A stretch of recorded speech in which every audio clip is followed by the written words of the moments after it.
नमस्कार. 23 नोव्हेंबर रोजी झालेली टीईटी एक्झाम बऱ्याच विद्यार्थ्यांनी दिलेली आहे. जवळपास त्यांना सुद्धा माहित आहे परीक्षेमध्ये आपण मार्क किती मिळवू आणि जवळपास त्यांनी आन्सर कीचा सुद्धा अंदाज घेतलेला आहे. मित्रांनो, टीईटी मधले हे 3 सब्जेक्ट तुम्हाला परीक्षा पास करून देऊ शकतात आणि त्यांना सरळ सांगितले ऑगस्ट 2027 पर्यंत कोणत्याही परिस्थितीमध्ये तुम्ही टीईटी पास झाले पाहिजे असं सांगण्यात आलेलं आहे आणि 5 चान्स दिलेले आहेत. म्हणजे जवळपास 6 चान्स दिलेले आहेत की या 6 चान्स मध्ये टीईटी परीक्षा पास करायची आहे असं सर्वोच्च न्यायालयाचा आदेश आहे आणि आगामी काळामध्ये याच्यामध्ये भरपूर बदल होण्याची शक्यता आहे. त्यामुळे तुम्ही आतापासून थोडा अभ्यास करावा आणि या 3 विषयावर टार्गेट करावं आजच्या या व्हिडिओमध्ये स्पष्टपणे सांगितलेलं आहे. चला तर मग मित्रांनो बघू आपण.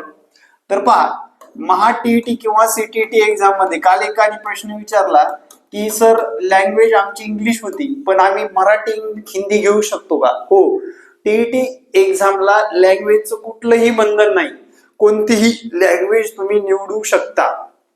पहा, टीईटी मध्ये तुम्ही मराठी हिंदी निवडा किंवा मराठी इंग्लिश निवडा,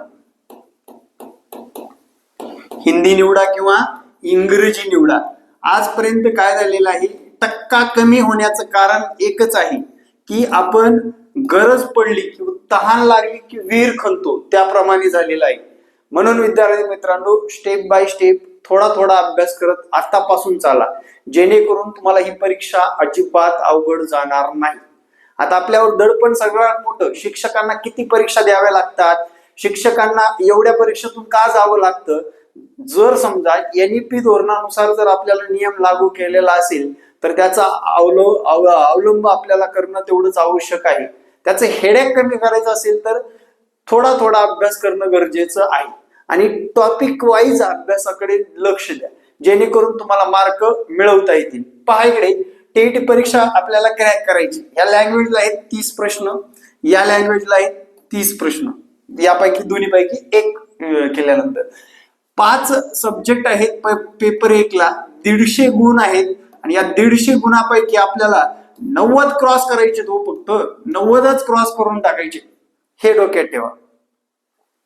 काय करायचे, 90 क्रॉस करायचे, हे कायम लक्षात ठेवा. आता हे 90 क्रॉस करणारे लोक कसे असतात, ते टॉपिक नुसार मागच्या प्रश्नपत्रिकेचा जो आराखडा आहे त्यानुसार अभ्यास करतात. मित्रांनो, एवढे मोठे कितीही पुस्तक वाचा तुम्ही, जशाला तसा प्रश्न येतोय का परीक्षेमध्ये? नाही, त्याला फिरवून विचारलं जातं.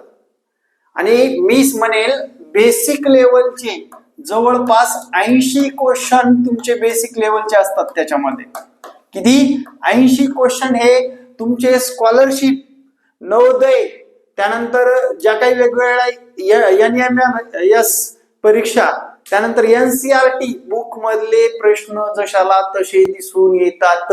एकदा टीईटीचा पेपर न्याहाळून बघा. आपलं काय झालंय, पेपर झाला, आन्सर की फक्त आपण पास झालोय का एवढं चेक करतोय.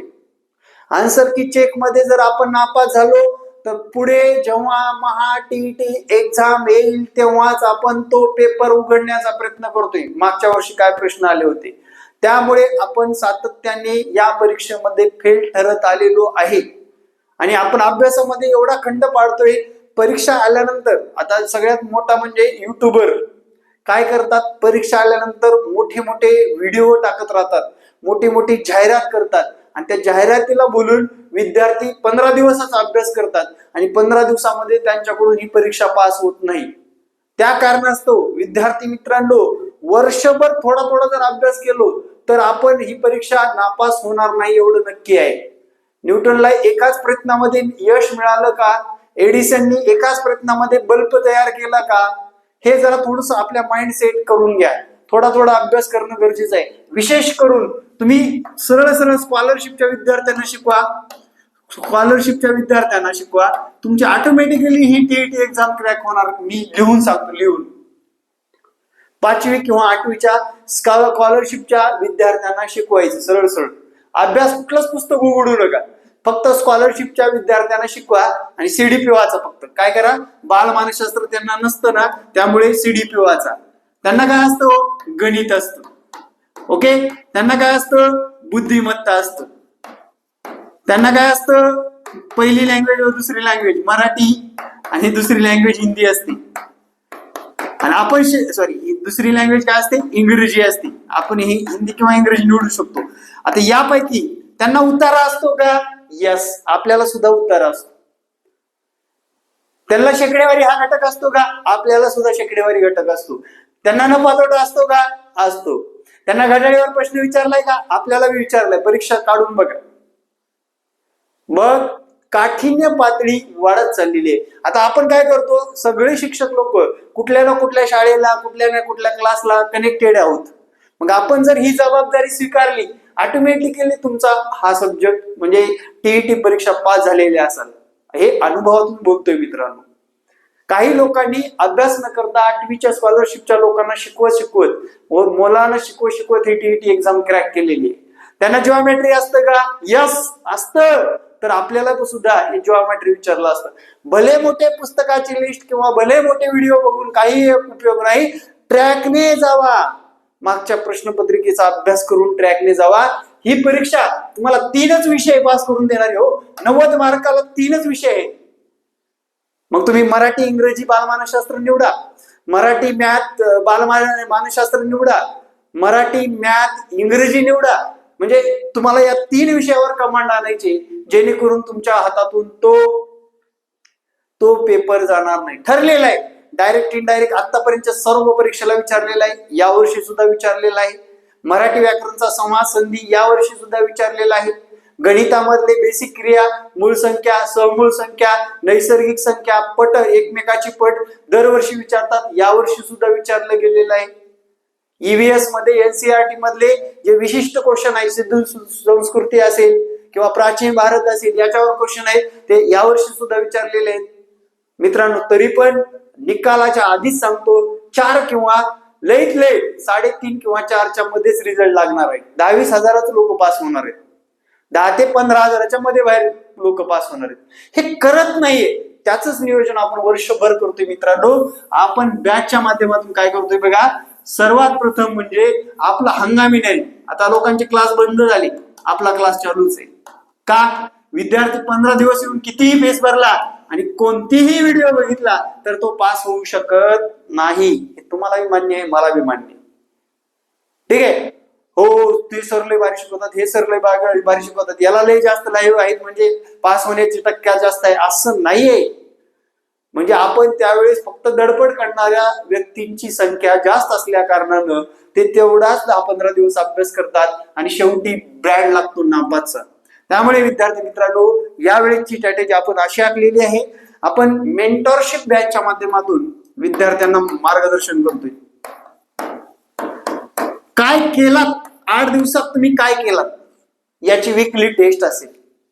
त्यानंतर दुसरा फंडा, 8 दिवसामध्ये तुम्ही कोणत्या कोणत्या सब्जेक्टचा अभ्यास केला त्याचं नियोजन असेल. महिन्याचं डायरेक्ट नियोजन. 1 तारखेला लसावी मसावी करा, 2 तारखेला शेकडेवारी करा, 3 तारखेला नफा तोटा करा. आणि मित्रांनो, 100% पास होण्याची गॅरंटी दिली जाणार आहे. लक्षात ठेवा, 100% पासिंगची गॅरंटी असणार. नोट्स याच्यामध्ये दिल्या जातील बाय प्रिंटेड. सर्व विषयाच्या पुस्तकं कोणते वाचायचे ते सांगितलं जाईल. कोणत्या वेळी कोणता अभ्यास करायचा ते सांगितलं जाईल. फक्त सांगितल्याप्रमाणे अभ्यास करावा लागेल. ज्यांना करायचंय त्यांनी मला या संपर्क क्रमांकावर संपर्क साधा. आयुष्याची किटकिट बंद करून टाकू आपण डायरेक्ट. कारण इथे जर बघितलं, सगळ्यात मोठं चॅलेंजेबल म्हटलं तर टीईटी एक्झाम आहे आणि ते चॅलेंज आपल्याला स्वीकारावंच लागणार आहे. त्याच्याशिवाय आपल्याला 1ली ते 8वी या वर्गासाठी शिक्षक म्हणून कुठल्याही परिस्थितीमध्ये राहता येणार नाही, याची काळजी आतापासून, या क्षणापासून ठेवा मित्रांनो. हे स्कोर किंवा तुम्ही अभ्यास करत असताना, सेल्फ स्टडी करत असताना आपले विषय कोणते स्ट्रॉंग बनवावे, कोणत्या विषयामध्ये आपल्याला जास्तीत जास्त मार्क येतील, या विषयावर आपण जास्त ठाम राहिलं पाहिजे. मग बसमध्ये बसेल, पुन्हा उरलेल्या वेळामध्ये जॉब करत असेल, उरलेल्या वेळामध्ये थोडाफार अभ्यास करा. मुलांना शिकवत मुलांना पण शिकवा, आपण पण शिका. नैसर्गिक संख्या, मूळ संख्या, सहमूळ संख्या, विषम संख्या, समसंख्या, बोर्ड मास, अरे याच्यावर 15-20 क्वेश्चन येऊन गेले. बघा तुम्ही काढून. रेल्वे, विज्ञानाचे 8वीचे क्वेश्चन, त्यानंतर सोशल सायन्सची इतिहास, भूगोल, नागरिकशास्त्र एनसीईआरटी मधून विचारलेलं आहे. ईव्हीएस 6वी 7वी 8वीच्या वर्गातल्या पुस्तकात काढलं तर ते पुस्तकातले उदाहरणे आहेत किंवा ते प्रश्न विचारले गेलेले आहेत. मग आपण कुठं चुकतोय? परीक्षा आल्यानंतर अभ्यास करतोय, हे सगळ्यात मोठं आपलं चूक आहे. या कारणास्तव वर्षभर जोपर्यंत टीईटी आणि टीआयटी एक्झाम होत नाही तोपर्यंत आपल्याशी कनेक्टेड राहा मित्रांनो. 100% यशस्वी होण्याची गॅरंटी. पण रोजच्या रोज डेली काय वाचलात ते सुद्धा आम्हाला सांगावं लागेल. 8 दिवसांमध्ये टेस्ट होईल. त्या टेस्ट मध्ये कसे मार्क आले, कोणत्या घटकावर आपल्याला अभ्यास करणं गरजेचं आहे, कोणते प्रॉब्लेम अवघड जात आहेत, पर्सनली मी सुद्धा तुम्हाला तुमच्याशी डिस्कस करणार आहे. ही बॅच जॉईन करू शकता तुम्ही या संपर्क क्रमांकावर संपर्क साधून. थँक्यू. जय हिंद, जय महाराष्ट्र. याच्यात ज्या व्यक्तीला मार्केटिंग वाटली त्या व्यक्तीने आपल्यापासून दूर राहिलं तरी चालेल.